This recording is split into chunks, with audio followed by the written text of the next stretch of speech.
228 দিন হতে চলল দেশে করোনা সংক্রমণের 3.5 লাখ ছাড়িয়ে দিনকে দিন বাড়ছে আক্রান্তের সংখ্যা, থেমে নেই মৃত্যুর মিছিল। ভাইরাস থেকে দূরে থাকার সুযোগ কম, লোকসান আর জীবিকার লোকসান কমাতে ছুটছে মানুষ। ঠিক যখন দরকার স্বাস্থ্যবিধি মানা, ঠিক তখনই পথে ঘাটে কর্মস্থলে আমরা এই নিয়ে দেখছি উদাসীনতা। দর্শক, আমরা আছি আপনাদের পাশে করোনা সেল নিয়ে। আপনার প্রশ্নের সরাসরি উত্তর দেবেন একজন বিশেষজ্ঞ ডাক্তার। পরামর্শ পেতে আমাদের সরাসরি ফোন করতে পারবেন 982405 এই নাম্বারে। আর আপনাদের সাথে থাকছি আমি টুম্পা হাসান। আর আজ আমাদের সাথে আছেন এভার কেয়ার হাসপাতালের জনস্বাস্থ্য বিশেষজ্ঞ ডাক্তার আরিফ মাহমুদ। ডক্টর আরিফ মাহমুদ, আপনাকে স্বাগত জানাচ্ছি আমাদের আজকের আয়োজনে। বলতে গেলে ডক্টর আরিফ, গত বছর ডিসেম্বর থেকেই কিন্তু কোভিড-19 এই মহামারী সামাল দিচ্ছে গোটা বিশ্ব, এবং বিজ্ঞানীরা বলছেন যে এই যে কোভিড-19 এটির 3টি ধাপ রয়েছে, এবং সেই 3টি ধাপের একটি হলো নিরীহ, একটি হলো ভয়াবহ এবং আরেকটি হলো অত্যন্ত জটিল। তাই শুরুতেই নিরীহ ধাপটি সম্পর্কে আপনার কাছে একটু জানতে চাইব, কত পার্সেন্ট লোক এই নিরীহ ধাপে থাকেন এবং এই উপসর্গগুলো কি হয় এই ধাপটির?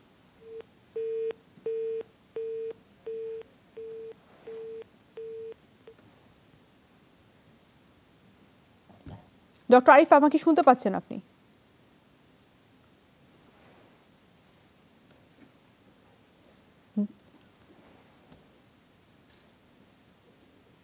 আমরা ডক্টর আরিফের সাথে যুক্ত হওয়ার চেষ্টা করছি। আমরা একটু করোনা ভাইরাস চিকিৎসায় বিশ্ব স্বাস্থ্য সংস্থা বলছে যে কোভিড-19 থেকে সরে ওঠার ক্ষেত্রে রেমডিসিভিরের ভূমিকা সামান্য। এই বিষয়ে একটি গবেষণা উঠে এসেছে, সেই বিষয়টি নিয়ে একটু কথা বলতে চাই আপনাদের কাছে। যে বিশ্ব স্বাস্থ্য সংস্থার নতুন যে গবেষণা, সেটি বলছে যে অ্যান্টিভাইরাল যে মেডিসিন রেমডিসিভির, সেটি ব্যবহারের সাথে কোভিড রোগীদের অপেক্ষাকৃত দীর্ঘ সময় বেঁচে থাকার সম্ভাবনা অতি সামান্য বা একেবারেই কম। রেমডিসিভির ও হাইড্রোক্সিক্লোরোকুইন সহ কোভিড-19 মোট 4টি সম্ভাব্য ওষুধের ট্রায়ালের মূল্যায়ন করে এই তথ্য কিন্তু জানিয়েছে বিশ্ব স্বাস্থ্য সংস্থা। করোনা ভাইরাসের চিকিৎসায় প্রথম যে কয়েকটি ওষুধ ব্যবহৃত হয়েছিল রেমডিসিভির, কিন্তু আপনারা জানেন দর্শক যে সেটির মধ্যে সবচাইতে উল্লেখযোগ্য এবং সবচাইতে বেশি ব্যবহৃত একটি ওষুধ এই রেমডিসিভির। এক বিবৃতিতে বলা হচ্ছে যে গবেষণাটি থেকে পাওয়া তথ্য অন্য গবেষণার সাথে তুলনায় অসামঞ্জস্যপূর্ণ এবং সাম্প্রতিক এই গবেষণার ফলাফলের রিভিউ করা হয়েছে কিনা তা নিয়ে চিন্তিত তারা। আমরা সেই বিষয়টি নিয়েও একটু আমরা জানতে চাইব ডক্টর আরিফ আমাদের সাথে যুক্ত হওয়া মাত্র। আর ডক্টর আরিফ, আপনি শুনতে পাচ্ছেন আমাকে এখন নিশ্চয়ই? আমি জানতে চাইছিলাম আপনার কাছে যে এই যে কোভিড-19 এটির তো 3টি ধাপ রয়েছে, নিরীহ, ভয়াবহ এবং অত্যন্ত জটিল। এই নিরীহ ধাপটি সম্পর্কে একটু জানতে চাইব, কত পার্সেন্ট লোক এই নিরীহ ধাপে থাকেন এবং এই নিরীহ ধাপের উপসর্গগুলো কি হয়ে থাকে? ধন্যবাদ। এটা আসলে খুব গুরুত্বপূর্ণ প্রশ্ন। আপনি জেনে থাকবেন যে করোনা ভাইরাস প্রথম বিশ্বে দেখা দেয় ডিসেম্বর মাসে উহানে, চীনের উহানে। তারপর আস্তে আস্তে এটা সারা বিশ্বে ছড়িয়ে পড়ে। এখন প্রায় 215টার উপরে দেশে করোনা ভাইরাস আক্রান্ত, এবং বিশ্বের 3,95,00,000 লোক আক্রান্ত এবং 11 লক্ষ লোক অলরেডি মারা গিয়েছে। করোনা ভাইরাসের লক্ষণগুলিকে আমরা 3 ভাগে ভাগ করে থাকি। প্রথম যেটাকে বলা হয় মাইল্ড সিমটম অথবা প্রি সিমটমেটিকও বলা যায়, এই ভাগে সাধারণত 80% রোগী থাকে। সুতরাং এটা একটা আশার কথা যে করোনা ভাইরাসে যারা আক্রান্ত হচ্ছে তারা বেশিরভাগই উপসর্গবিহীন হতে পারে এবং মাইল্ড সিমটম থাকতে পারে। তার মধ্যে 80% হচ্ছে প্রধানত। তারপরে হচ্ছে একটা মডারেট সিমটম আর একটা হচ্ছে সিভিয়ার সিমটম। এই মডারেট থেকে সিভিয়ার বা সিরিয়াস এটা 20%, এবং তার মধ্যে দেখা যায় এই 20% রোগীকে হসপিটালে ভর্তি হতে হয়। তার থেকে অনলি 5% যারা সিরিয়াস সিম থাকে তাদেরকে আইসিইউতে নিতে হয়। তা আমাদের বক্তব্য এখন যেটা হচ্ছে মাইল্ড সিমটম বা মৃদু যাদের উপসর্গ থাকে সেই বিষয়ে আমি কিছু কথা বলবো। এই ক্ষেত্রে যেটা দেখা দিতে পারে, রোগীদের অনেক সময় উপসর্গ নাও থাকতে পারে, যেটা আইসিডিআরবি এবং আইডিসিআর এর একটা রিসার্চে গত 10ই অক্টোবর প্রকাশিত হয়েছে। সেখানে দেখা গেছে যে অ্যান্টিবডি টেস্ট করে যে 49% ঢাকা শহরের রোগী করোনায় অলরেডি আক্রান্ত হয়ে গেছে, এবং তাদের মধ্যে 82% রোগী হচ্ছে উপসর্গবিহীন। যেগুলি উপসর্গ প্রথমে দেখা যায় তার মধ্যে একটা হচ্ছে জ্বর থাকতে পারে, লো গ্রেড ফিভার, একটা হচ্ছে কাশি, গলা ব্যথা, অনেকের শ্বাসকষ্ট হয়, অনেক সময় পেটে ব্যথা বা ডায়রিয়া হতে পারে বা কনস্টিপেশন হতে পারে। এগুলো হচ্ছে কমন সিমটম। আর একটা কমন সিমটম হচ্ছে অনেক সময় রোগীরা বলে আমরা খেতে পারি না, নাকে গন্ধ পাই না বা খাওয়ার স্বাদ লাগে। সুতরাং সাধারণত দেখা গেছে এই কয়েকটা উপসর্গের মধ্যে ঘুরপাক খায় রোগীদের। বিভিন্ন রোগীদের বয়স ভেদে বাচ্চাদের একরকম সিমটম হয়, বড়দের একরকম হয়, মহিলাদের একরকম হয়। এই যে আমি কথাগুলি বললাম, এই লক্ষণগুলি সাধারণত প্রকাশিত পায় করোনার ক্ষেত্রে। আবার অনেক ক্ষেত্রে কোনো উপসর্গ ছাড়াও আমরা করোনা রোগী পেয়ে থাকি।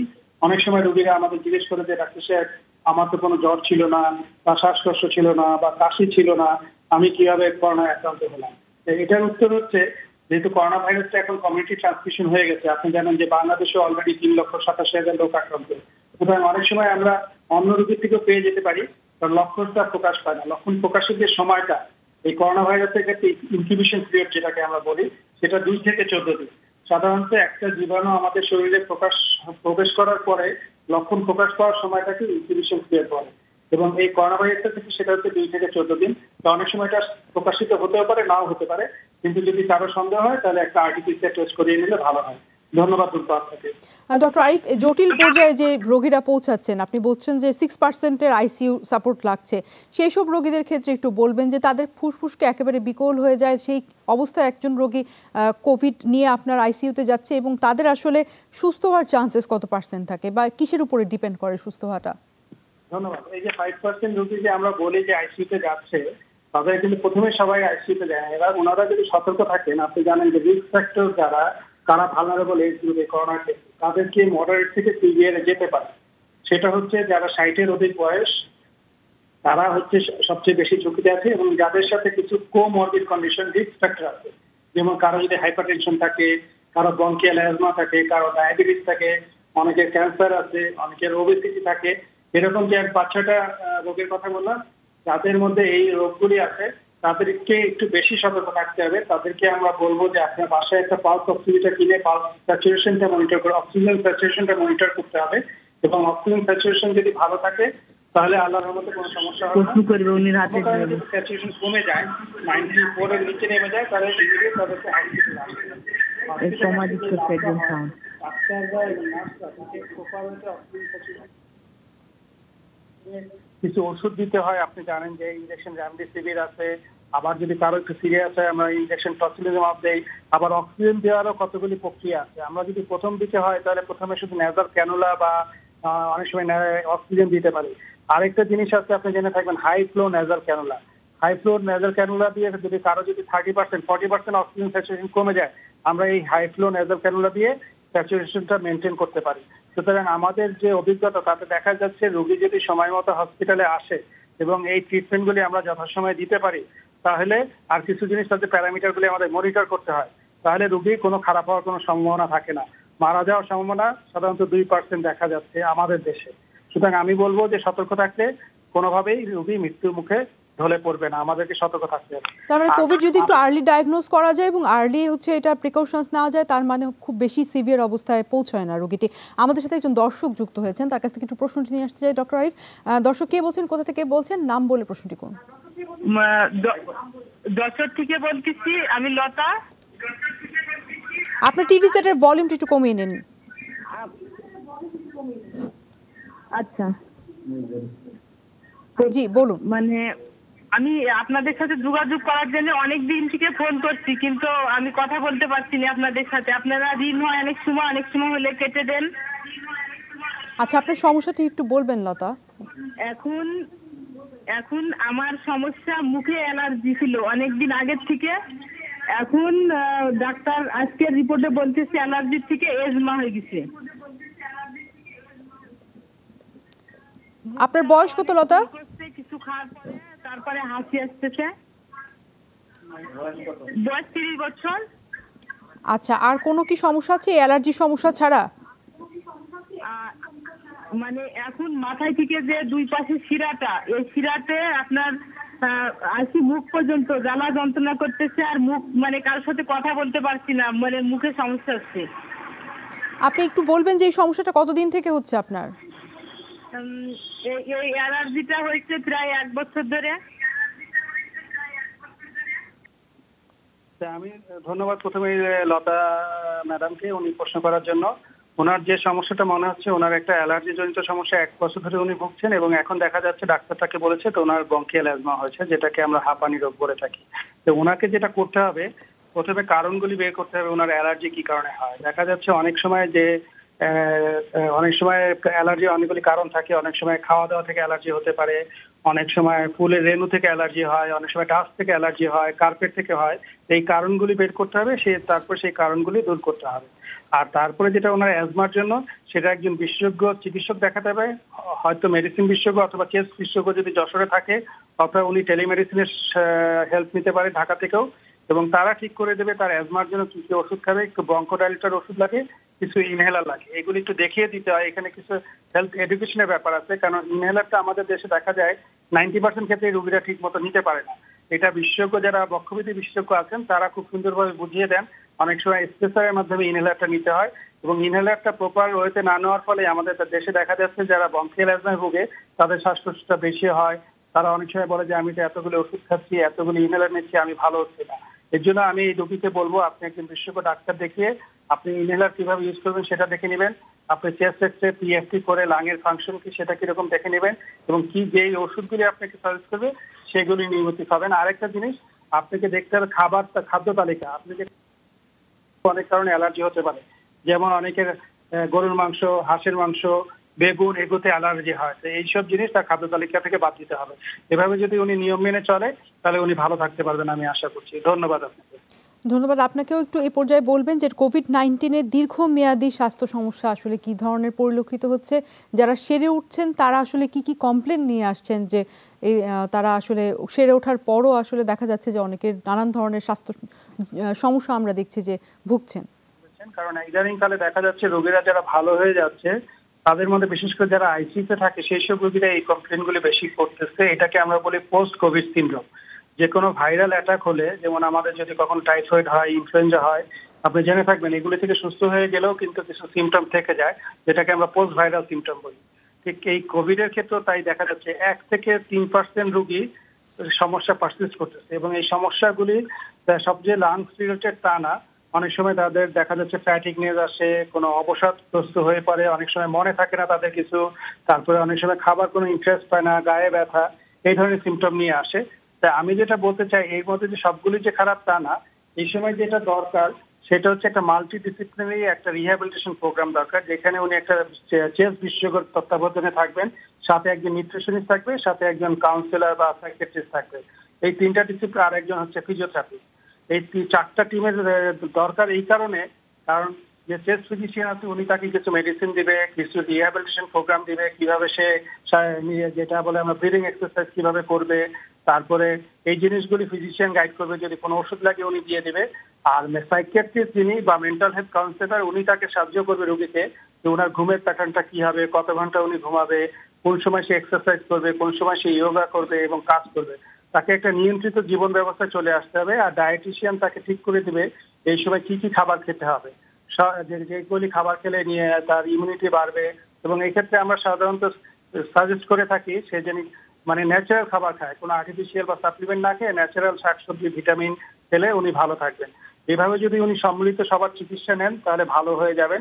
এই সমস্যাটা দেখা যাচ্ছে রিসার্চে 6 সপ্তাহ থেকে 12 সপ্তাহ মানে 3 মাস পর্যন্ত থাকতে পারে।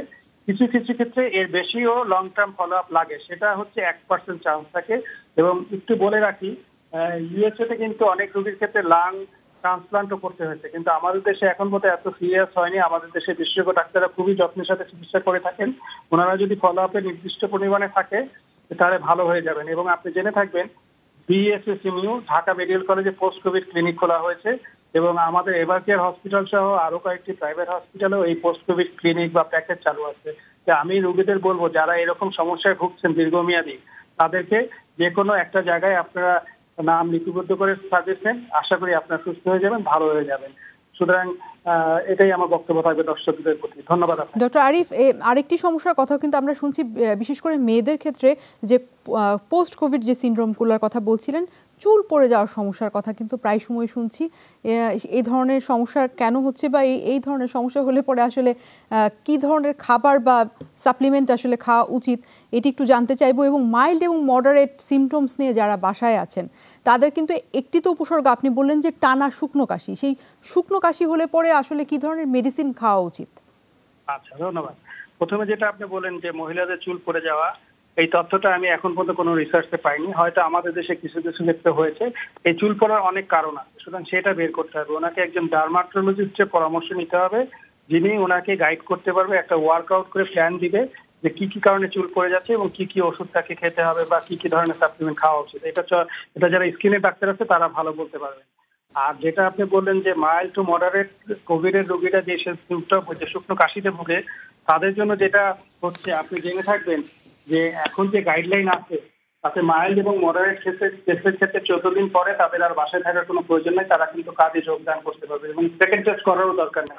আমাদের কাছে অনেক আমরা করবো কিনা, তা আমি যারা বলবো যারা মাইল্ড কেসে ভুগে থাকে বা মডারেট কেসে ভুগে থাকে তাদের সেকেন্ড টেস্ট করার কোনো প্রয়োজন নাই। কাশির জন্য যেটা দরকার এটা তাকে একটু যেটা করতে হবে, এটাও আমরা এক ধরনের ব্রিদিং এক্সারসাইজ বলি, ভ্যাপর নিতে বলি, অনেক সময় গরম পানি গড়গড়া করতে বলি, অনেক সময় জিঞ্জার টি খেতে বলি। তো এইগুলির মাধ্যমে সে ভালো হয়ে যাবে। আর যদি অনেকদিন থাকে তাহলে ডাক্তারের পরামর্শে কিছু অ্যান্টিহিস্টামিন জাতীয় ওষুধ খাওয়া যেতে পারে। তাই আমার মনে হয় 1 মাসে বেশি কোনো প্রয়োজন পড়ে না, 1 মাসের মধ্যে উনি ভালো হয়ে যাবেন। এগুলি সাধারণত সিরিয়াস পর্যায়ে যায় না। আপনি ওই যে বাসায় পালস অক্সিমিটার দিয়ে যে অক্সিজেন স্যাচুরেশন লেভেল দেখার একটি বিষয় নিয়ে কথা বলছিলেন কোভিড রোগীদের ক্ষেত্রে, সেখানে একটু জানতে চাইব যে অক্সিজেনের স্যাচুরেশন লেভেল যদি 90-র নিচে নেমে যায় সেক্ষেত্রে রোগীরা মডারেট অবস্থায় আছে এবং 80-র নিচে নেমে গেলে কি আমরা ধরবো যে তারা সিভিয়ার অবস্থায় চলে গেছে? এই বিষয়টি একটু বলুন। যেটা পালস অক্সিমিটার যেটা আমরা বাসায় মনিটর করতে বলি, এটা শুধু অক্সিজেন স্যাচুরেশন দেখার জন্য। আপনি যে কেউ মডারেট বা মাইল্ড বা সিভিয়ার এটা কিন্তু ডাক্তারই বলতে পারবে। সুতরাং যখন আমরা একটা আরটিপিসিআর টেস্ট করি তখন এটা দ্বারা প্রমাণিত হয় তার পজিটিভ বা নেগেটিভ। যখন সে পজিটিভ হচ্ছে তখন ডাক্তার তাকে আরো কিছু আনুষঙ্গিক পরীক্ষা দেন যেগুলি দিয়ে ওনারা বুঝতে পারে তার আর কোনো ইনফেকশন আছে কিনা, যেমন সিআরপি করতে বলে, ডি ডাইমার করতে বলে, ফেরিটিন করতে বলে। এগুলি আমরা ইনফ্লামেটরি মার্কার বলি। এইগুলি যার নর্মাল থাকবে তারা হচ্ছে মাইল্ড, আর এইগুলি যাদের একটু বেশি থাকবে বা ডিআরএস থাকবে তাদেরকে আমরা মডারেট বা সিভিয়ারে বলে থাকি।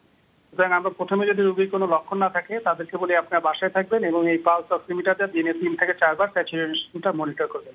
এবং এটাও আমরা সাথে সাথে বলে দেই যে কারো যদি স্যাচুরেশন 94-এর নিচে চলে যায় তাহলে অতি সত্ত্বর তারা ডাক্তারের সাথে যোগাযোগ করবে এবং হাসপাতালে চলে আসবে। যখন হসপিটালে চলে আসবে তখন তার ডাক্তার যারা থাকবেন, চেস্ট ফিজিশিয়ান বা মেডিসিনের ডাক্তার বা ক্রিটিক্যাল কেয়ার এক্সপার্ট, তারা তাকে অ্যাসেস করবে, ফিজিক্যাল অ্যাসেসমেন্ট প্লাস কিছু পরীক্ষা নিতে করবে। এই পরীক্ষা নিরীক্ষার উপর ডিপেন্ড করে সে কোন ক্যাটাগরিতে পড়বে এবং সেই ক্যাটাগরি অনুযায়ী তারা চিকিৎসা দেবে। যেমন একটা ওষুধ লাগে ফ্লেক্সিল, হ্যাঁ, এটা অনেক সময় বাসায় দেওয়া যায় না, অনেক সময় মুখে দিতে পারে অথবা ইঞ্জেকশন দিতে পারে। যদি ইঞ্জেকশন দিতে হয় তাহলে কিন্তু হসপিটালে আসতে হবে। আরেকটা জিনিস আপনাকে জেনে রাখতে হবে, কোভিডের চিকিৎসায় এখন পর্যন্ত কিন্তু কোনো ওষুধ ওয়ার্ল্ডে এখন পর্যন্ত কিন্তু এস্টাবলিশ হয়নি। যেগুলি আমরা চিকিৎসা দিয়েছি প্রথম থেকে, যেমন hydroxychloroquine, ivermectin, doxycycline, azithromycin, even এখন যে আমরা অ্যান্টিভাইরাল দিচ্ছি রেমডেসিভির, এটাও কিন্তু কোনো রিসার্চে প্রমাণিত হয়নি এইগুলি কোভিডের ক্ষেত্রে কাজ করে। কিন্তু আমাদের দেশে ডাক্তাররা তাদের অভিজ্ঞতা থেকে এবং রোগীর সিমটমস শুনে আমরা চিকিৎসা দিয়ে থাকি। একমাত্র যেটা করোনার জন্য প্রমাণিত চিকিৎসা সেটার নাম হচ্ছে ইনজেকশন ডেক্সামেথাসোন, এবং এটা কিন্তু হসপিটাল ছাড়া কোথাও দেওয়া যায় না, কারণ ডেক্সামেথাসোন আপনাকে মনিটর করে দিতে হবে এবং হসপিটাল দিতে হবে। তাই ডেক্সামেথাসোন দিলে দেখা যাচ্ছে রোগীর আইসিইউ ডিপেন্ডেন্সিটা অনেক কমে যায় এবং অনেক তাড়াতাড়ি বাসায় চলে যেতে পারে। আরেকটা জিনিস বলে থাকে অনেকে যে প্লাজমা থেরাপি, এই প্লাজমা থেরাপি নিয়েও কিন্তু এখনো কিন্তু প্রমাণিত হয়নি, ট্রায়াল চলতেছে যে প্লাজমা থেরাপি আসলে প্লাজমা থেরাপি বেশ পপুলার হয়ে উঠেছে ডক্টর আরিফ। আমরা সেটা ইতিমধ্যে আমরা আলোচনাও করেছি আমাদের অন্যান্য এপিসোডগুলোতে। আপনাকে অসংখ্য ধন্যবাদ ডক্টর আরিফ মাহমুদ, আপনার মূল্যবান সময় থেকে আজ আমাদের সময় দিয়েছেন। দর্শক, আর এই ছিল করোনা সেল আজকের আয়োজনে। আগামীকাল দেখাবে ঠিক একই সময়। ততক্ষণ পর্যন্ত আপনারা সবাই ভালো থাকুন, সুস্থ থাকুন।